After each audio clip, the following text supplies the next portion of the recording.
한번 따라해 볼까요? 신령한 은혜를 경험하고도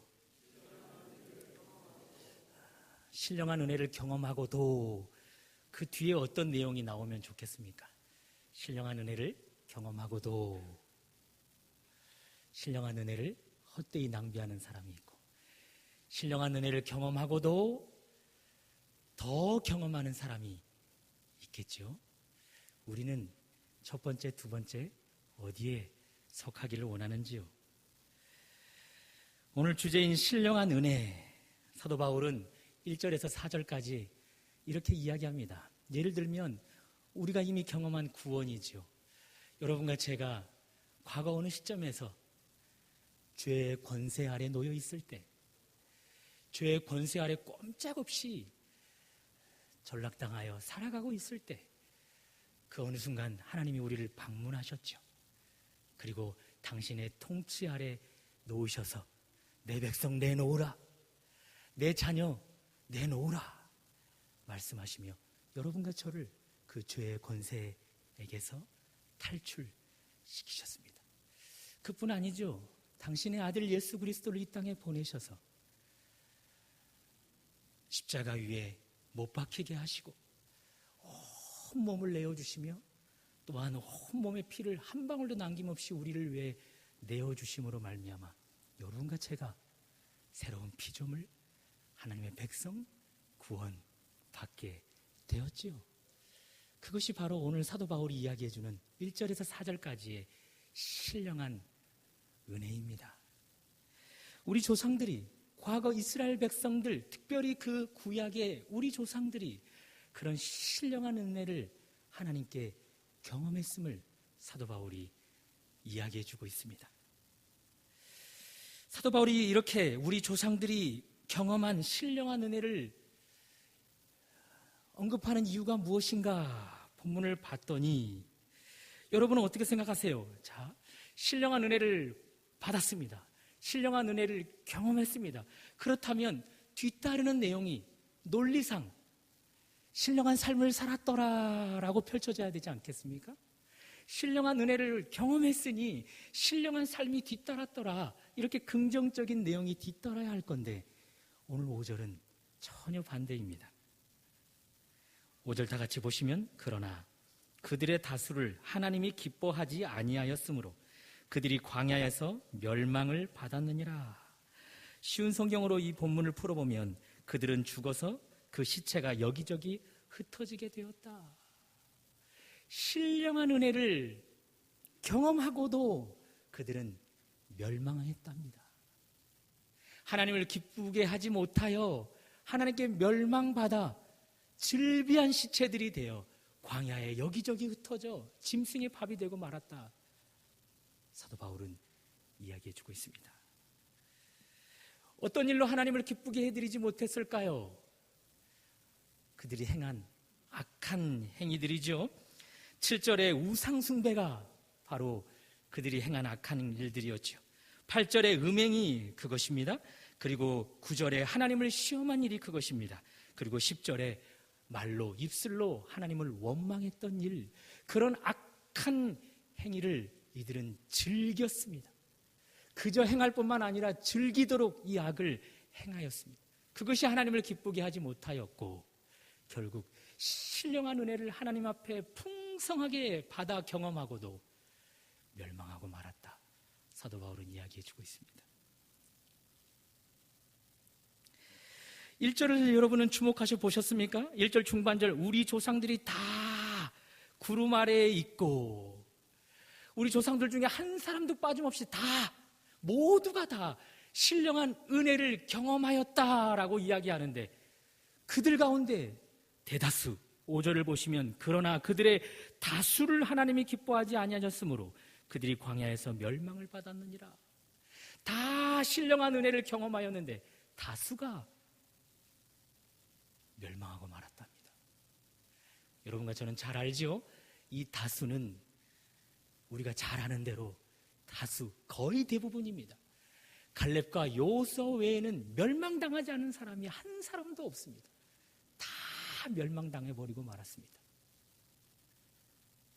신령한 은혜를 경험한 모든 사람들이 하나같이 다 멸망당하고 말았습니다.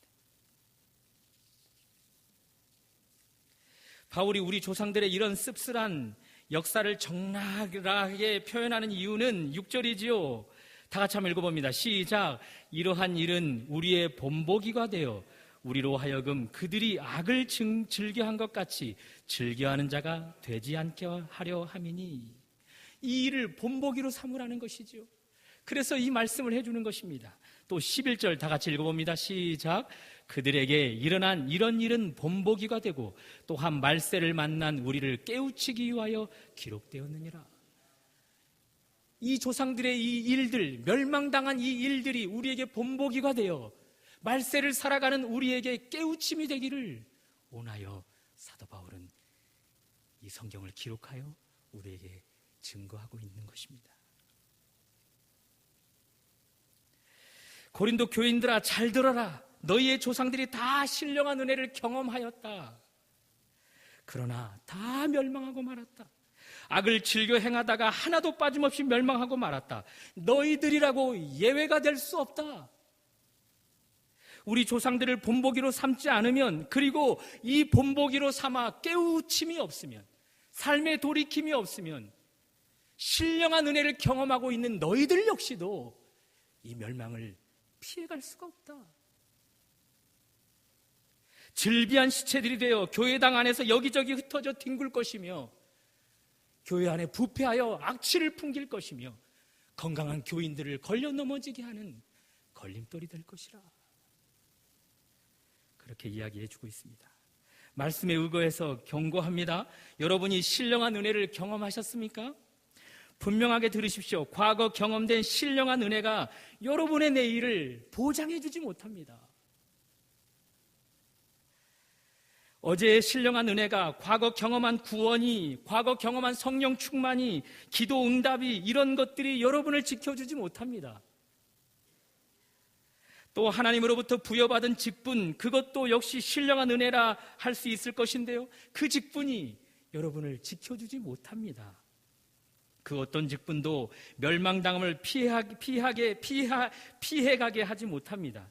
오직 오늘 말씀이 여러분에게 도전이 될 때, 오늘 이 말씀이 내 삶의 본보기로 삼아질 때, 오늘 이 말씀을 듣고 내 삶이 깨우쳐질 때, 그 결과 돌이켜질 때에만이 우리는 하나님의 멸망 가운데 피할 수 있고, 신령한 은혜를 경험하고도 더 경험할 수 있는 자들이 되는 것입니다. 사랑하는 여러분, 재직 여러분, 또 신령한 은혜를 경험하신 여러분, 오늘 말씀이 본보기가 될 수 있기를 바랍니다. 오늘 말씀이 큰 깨우침으로 여러분의 온 삶을 지배하는 은혜가 있으시기를 주님의 이름으로 축원합니다. 우리 조상들 이렇게 신령한 은혜를 경험하고도 다 멸망당하고 말았습니다. 그 멸망당한 일이 악을 행하여 악을 즐겨함으로였습니다. 그 악들을 좀 살펴보면 좋겠는데요, 첫 번째, 우상숭배입니다. 7절, 그들 가운데 어떤 사람들과 같이 너희는 우상숭배하는 자가 되지 말라. 기록된 바 백성이 앉아 먹고 마시며 일어나서 뛰논다 함과 같으니라. 이 말씀의 근거는 출애굽기 32장의 말씀인데요, 이스라엘 백성들이 잠시 모세가 자리를 비웠을 때 금송아지를 만들고 이것이 하나님이라 그 앞에서 뛰놀며 먹고 즐기기 시작했습니다. 그 일로 하나님께 멸망당하고 말았는데요, 오늘날의 우상숭배, 그저 금송아지와 같은 다른 것들을 만들어 놓고 섬기는 것만이 우상숭배가 아닙니다. 하나님 자리에 하나님 아닌 다른 무엇이든지 두는 것 다 우상숭배이죠. 하나님께 향하는 마음, 하나님께 향하는 뜻을 무언가 방해하고 있다면 그것이 무엇이든지 그것은 우상숭배입니다.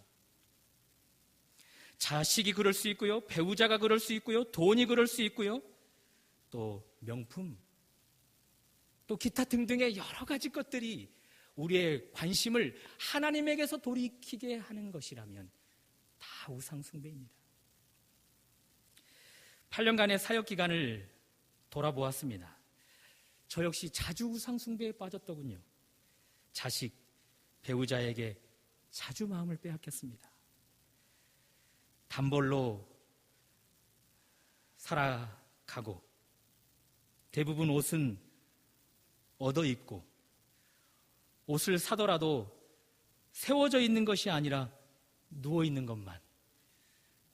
물론 누워 있는 것이 세워져 있는 것보다 비쌀 때도 있지만 여기저기 구겨져서 나뒹굴어져 있는 옷들,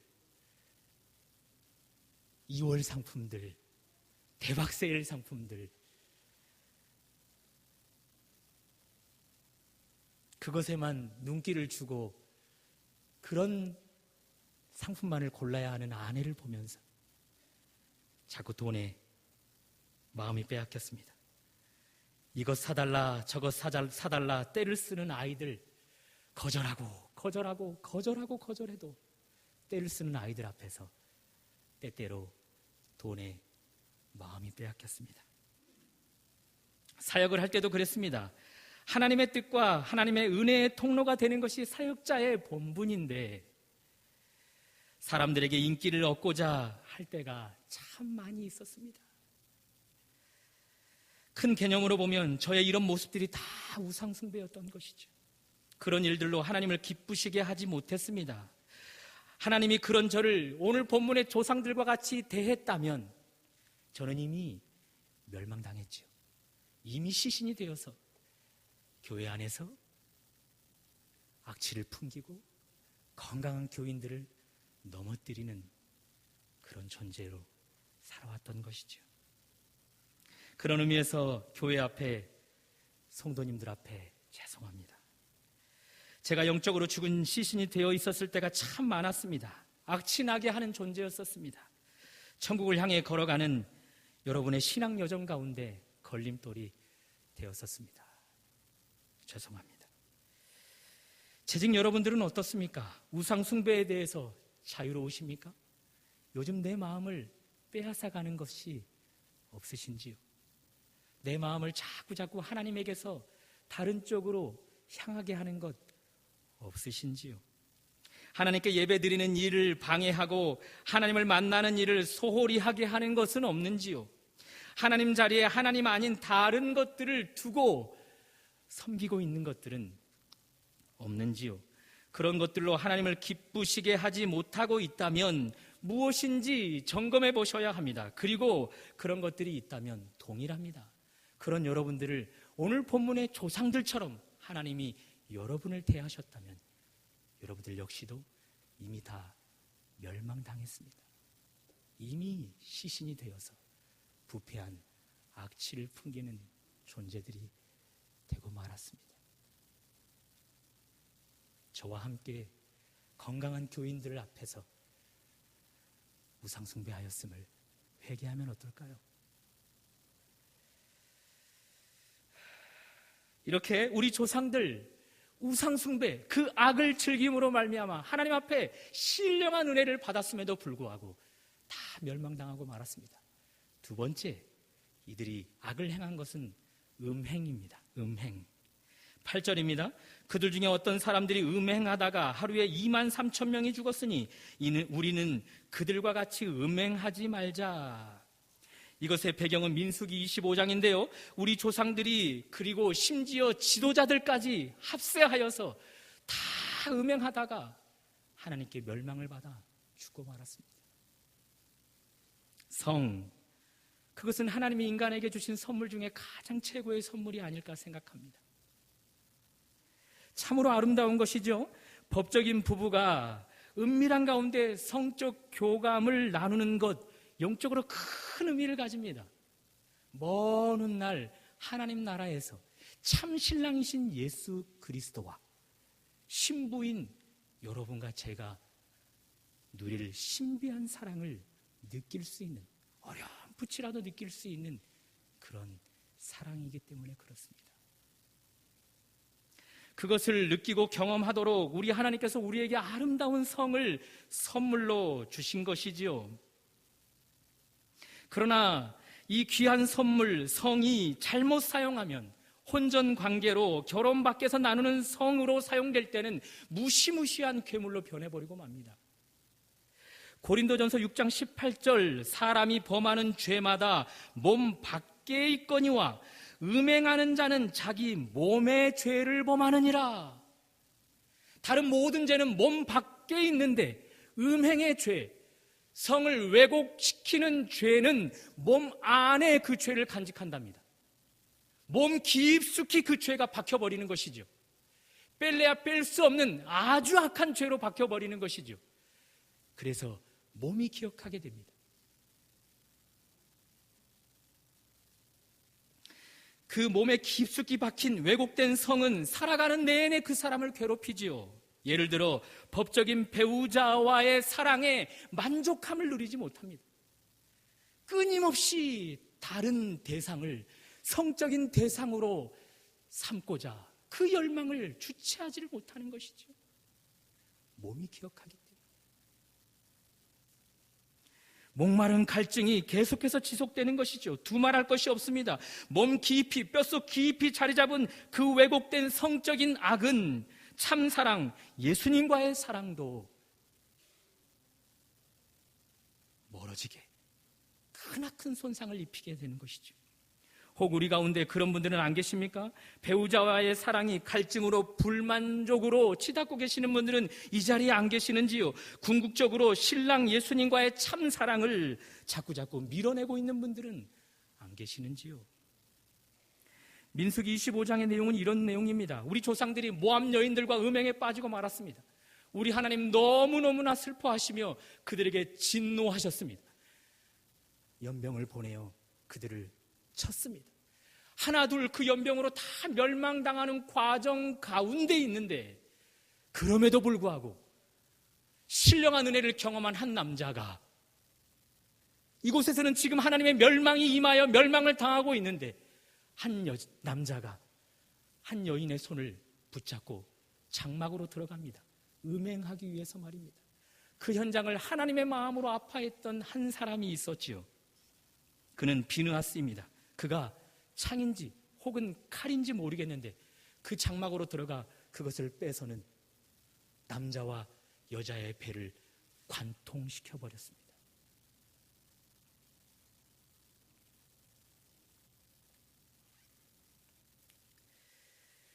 왜곡된 성을 즐기고 계시는 여러분, 여러분의 등을 조심하셔야 합니다.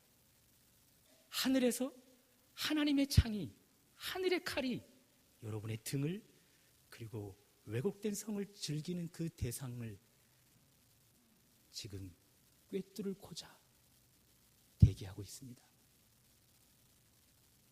또 음행하는 여러분 기억하십시오. 비느하스가 음행하는 두 사람의 배를 관통시켜버렸습니다. 죽은 채로 하나가 되어버렸죠. 그 창의 찔림으로, 창으로 관통됨으로 말미암아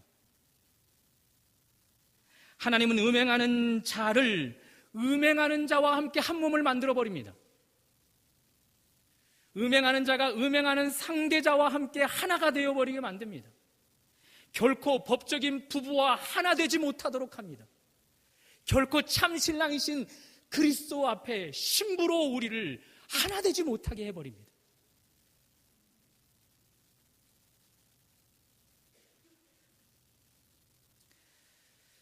목사님께서 걱정하시면서 진담 반 농담 반 신목사 조심해, 신목사 조심해야 해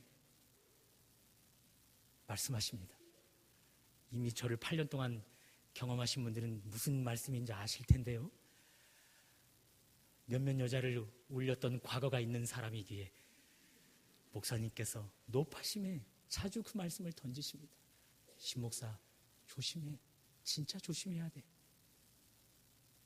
그런 의미에서 저 역시 아름다운 성을, 하나님이 주신 그 아름다운 성을 이모저모로 많이 왜곡시켜버렸습니다. 온몸이 그 왜곡된 성을 기억하고 있습니다. 우리 조상들처럼 하나님이 저를 대하셨다면 저 이미 멸망당했습니다. 저 이미 싸늘한 시신이 되어서 이 교회 내에 8년 내내 악취를 풍기는 자가 되었었습니다. 그래서 다시 한번 죄송합니다. 혹 우리 조상들처럼 성을 왜곡시키고 있는 분들 계십니까? 그 악이 온몸 깊숙이 새겨진 분들이 계십니까? 우리 조상들처럼 여러분을 하나님께서 다루신다면 여러분들도 역시 이미 다 멸망당하셨습니다. 이미 다 시신이 되었습니다. 함께 조심했으면 좋겠습니다. 오늘 말씀을 본보기로 삼아 오늘 말씀을 깨우침으로 삼으실 수 있기를 바랍니다. 그러면 방법은 딱 하나이죠. 어떻게 할까요? 비느하스의 창이 칼이 음행하는 자와 함께 하나로 꿰뚫어 버렸는데 자꾸 왜곡된 성으로 치닫는 우리 어떻게 하면 좋을까요? 십자가의 끝으로 찔려야 하죠. 십자가의 끝으로 우리의 몸이 관통되어야 합니다. 그래야만이 음행하는 자와 하나 되지 않고 십자가에 매달리신 주님과 하나 될 수 있습니다. 그래야만이 궁극적으로 참 신랑이신 그 주님과 한 몸을 이룰 수 있게 됩니다. 이렇게 우리 조상들 우상숭배로 또 음행하는 악으로 하나님 앞에 멸망을 당하고 말았습니다. 신령한 은혜를 경험하고도 말입니다. 그리고 계속해서 하나님을 시험하는 악을 행했고 계속해서 하나님을 원망하는 악을 행했습니다. 우상숭배, 음행은 몸으로 저지르는 악이라 생각해보면 하나님을 시험하는 것 그리고 원망하는 것은 입으로 악을 행하는 것이라 할 수 있죠. 여러분, 말의 권세가 얼마나 큰지 아시죠? 이 말은 우리가 잘 사용만 하면 얼마든지 사람을 살리고 얼마든지 사람을 세우는 일에 쓰이게 됩니다. 그런데 이 말을 잘못 내뱉기만 하면 얼마든지 사람을 죽이기도 하죠. 나를 뿐만 아니라 다른 공동체까지도 죽이고 살리는 것이 바로 이 입의 혀의 권세에 달려 있습니다.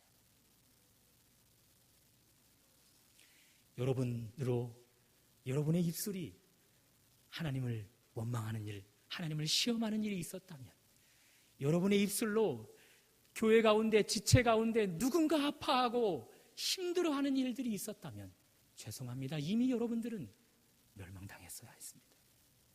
이미 싸늘한 시신이 되어 있었어야만 했습니다. 그러므로 입술로 범하는 악, 하나님이 기뻐하시지 못하는 악, 하나님을 시험하는 일, 하나님께 원망하는 일, 그리고 입술로 공동체를 흔들거나 넘어뜨리는 일, 오늘 말씀을 본보기로 삼아 깨우침으로 돌이킬 수 있기를 주님의 이름으로 축원합니다. 자, 그럼 어떻게 해야 할까요? 멸망당하기 위해 재직이 된 것 아니지 않습니까? 멸망당하기 위해 신령한 은혜를 경험한 것도 아니지 않습니까? 신령한 은혜를 경험하고도 멸망한다면 그것보다 억울한 일이 어디 있겠습니까? 어떻게 할까요? 우리는 어떻게 하면 우리 조상들처럼 악을 즐겨 행하다가 멸망당하지 않을 수 있을까요? 방법은 13절에 있습니다. 먼저 답을 말씀드리면 미쁘신 하나님을 붙드는 것이죠. 13절을 다 같이 한번 읽어보시겠습니다. 시작.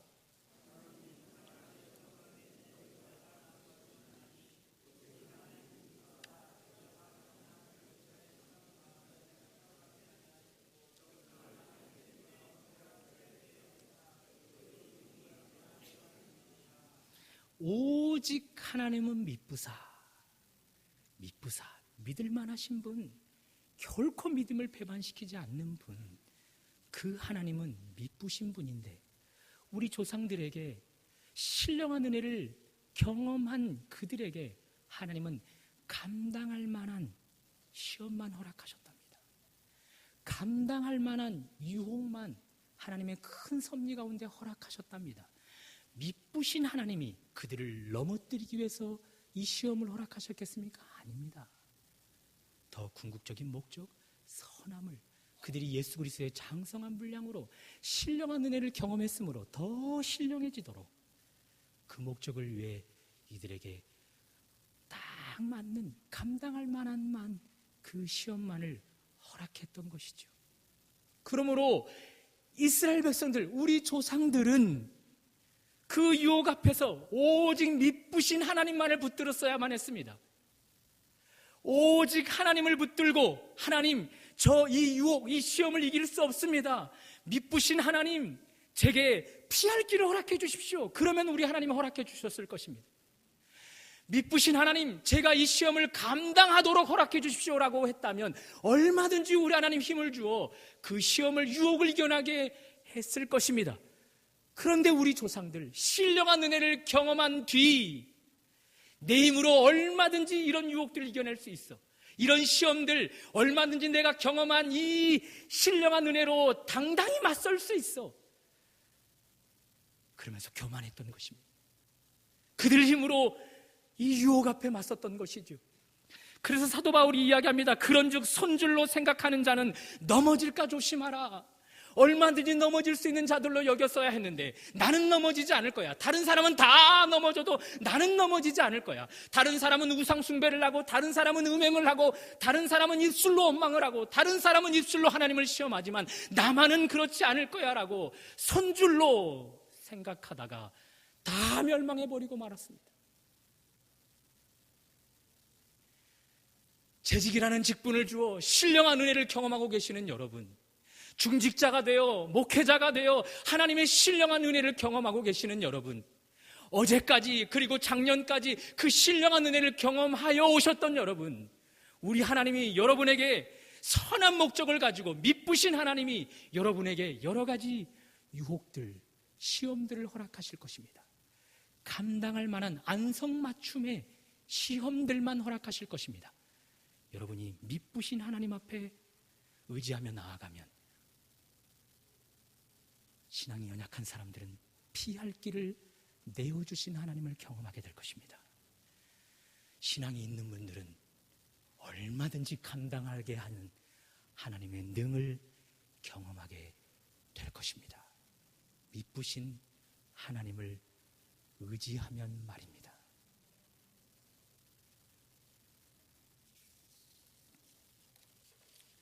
사랑하는 여러분, 세상은 더 하나님의 자리에 우상을 두라 말합니다.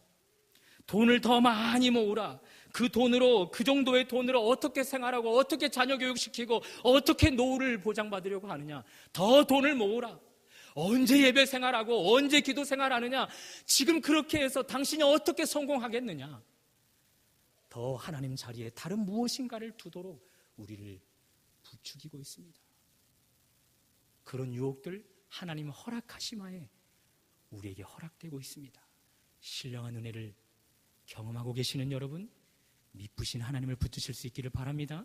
돈의 유혹, 우상숭배의 유혹이 올 때마다 미쁘신 하나님을 붙들으십시오. 피할 길을 내어주실 것입니다.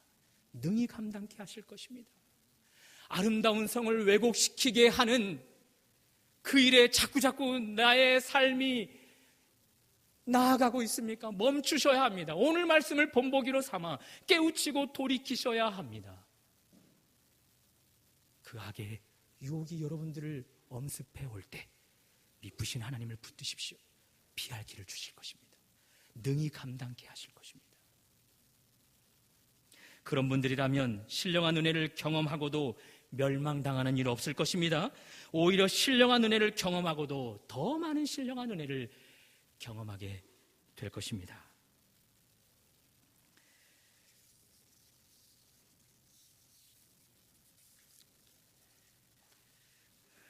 사랑하는 여러분, 정말 고맙습니다. 그동안 너무나 큰 사랑을 받았습니다. 어떻게 그 사랑을 갚아 나가야 할까 고민이 많습니다. 8년간의 시간 정말 빠르게 흘러갔습니다. 강도사로 부임해서 생애 첫 병원 신방했던 날이 생각이 납니다. 생애 첫 신방이었습니다. 교구 첫 신방이었습니다. 이모, 계모, 자모, 권사님과 함께 신방을 갔는데 첫 신방이기 때문에 너무 떨리고 긴장되는데 손도 떨리고 발도 떨리고 마음은 이미 쿵쾅쿵쾅 거리고 있는데 어떤 말씀을 전해야 하나, 어떻게 기도를 해야 하나, 그런 복잡 미묘한 생각으로 가다가 길을 잘못 들었습니다. 저의 심정을 알기나 할까요? 아니, 길도 제대로 모르고 가면 어떻게 합니까? 다그치기 시작하시는 이모, 계모, 자모 권사님. 그 일로 교구 사역에 눈을 떠서 오늘까지 8년 사역을 했습니다. 그분 평생 잊지 못할 것입니다. 감사해서 말입니다. 1년 후 목사 안수를 받을 때 얼마나 많은 분들이 함께 참석해주고 물질로 기도로 얼마나 큰 사랑을 베풀어 주셨는지 그때 참 많이 눈물을 흘렸습니다. 왜 그렇게 눈물이 많이 나던지 성도님들에 대한 감사의 눈물, 그리고 하나님께도 눈물을 흘렸습니다. 회개의 눈물, 다짐의 눈물, 감격의 눈물을. 안수 후 2년 차가 되어서 선임 목사가 되었습니다. 그리고 6년을 달려왔습니다. 그간 빈틈이 많은 사람이라 담임 목사님의 심려를 끼쳐드리는 부분이 참 많았습니다.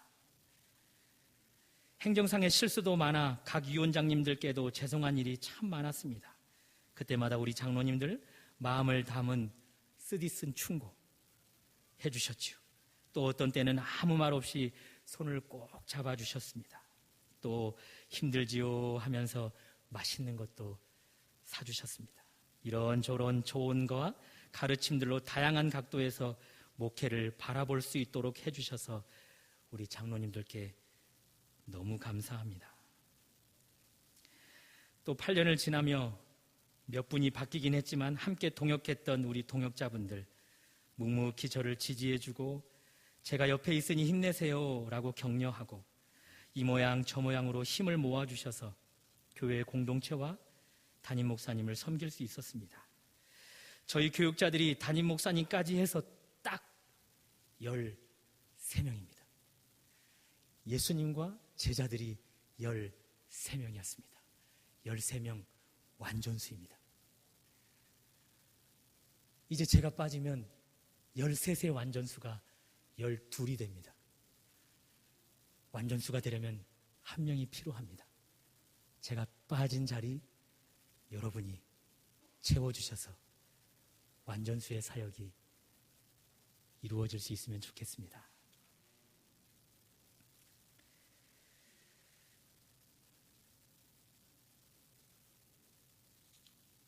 누나처럼 삼촌처럼 늘 성실하게 교회 사무와 관리를 성실하게 맡아주신 두 분이 계셨기에 교육자실에서 진행되는 크고 작은 일들이 순탄하게 진행될 수 있었습니다. 두 분에게도 진심으로 감사드립니다.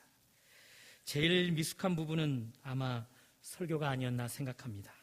메시지에 열정은 있는데 은혜는 없는, 또 열정은 있는데 논리는 없는, 큰 소리는 치는데 내용은 없는, 그럴 때마다 괜찮아, 나는 은혜 받았어 라며 격려하셨던 우리 담임 목사님. 또 도대체 어디서부터 설교 코칭을 해야 할지 막막했던 제게 인내하시며 작은 것부터 하나하나 잡아주셨던 목사님, 진심으로 감사합니다. 또 강단 위에서의 삶보다 강단 아래에서의 삶으로 귀한 배움을 주셔서 감사하고, 설교보다 삶이 어렵다, 설교는 삶으로 하는 거다, 그런 산 경험들을 선물로 받게 해주셔서 감사합니다. 또 부족한 것이 많은 자라서 말씀을 전한 뒤 스스로 많이 작아지고 또 숨고 싶을 때면 아멘 아멘 해주시며 말씀에 반응을 해주셨던 분들이 생각이 납니다. 설교 후 손을 꼭 잡아주면서 은혜 받았어요 그러면서 격려해 주셨던 분들, 아울러 보이지 않는 자리에서 늘 저를 기억하며 기도해 주신 분들께 참으로 감사드립니다. 모든 것이 합력하여 선을 이룬다고 했죠. 그런 분들 덕에 설교가 뭔지 이제 조금 알게 되었습니다. 너무나 감사드립니다. 아울러 목회자 가정의 뻔한 삶을 아시기에 일마다 때마다 친히 하나님이 사용하는 까마귀로 자청하셔서 부모님의 마음으로, 삼촌과 고모의 마음으로 꼭 필요한 것들을 공급해 주신 분들, 그분들 때문에 감격하고 그분들 때문에 눈물을 흘렸습니다. 귀한 섬김과 사랑으로 받는 것보다 주는 것이 더 기쁨을 알게 해주셔서 감사합니다. 어느덧 시간이 더 지나 담임 목사님 안식월 기간 주일 강단을 책임지는 영광을 누렸었습니다. 그 해 다른 어떤 해보다 정말 장례가 많았는데요. 그 과정 가운데 장례 전담 설교자라 칭함도 받게 되었습니다. 또 최근에는 단독 목회를 준비하는 것을 아는 분들이 저에게 말씀해 주시길, 목사님은 어떤 교회를 가도 잘하실 거예요. 목사님은 정말 아무 걱정이 안 돼요. 그런 말들을 듣게 되네요. 물론 돈 드는 것도 아닌데 그러면서 하는 칭찬임을 알지만 어쨌든 제가 8년 전보다 조금은 더 성장한 것 같습니다. 이 모든 것이 하나님의 은혜입니다.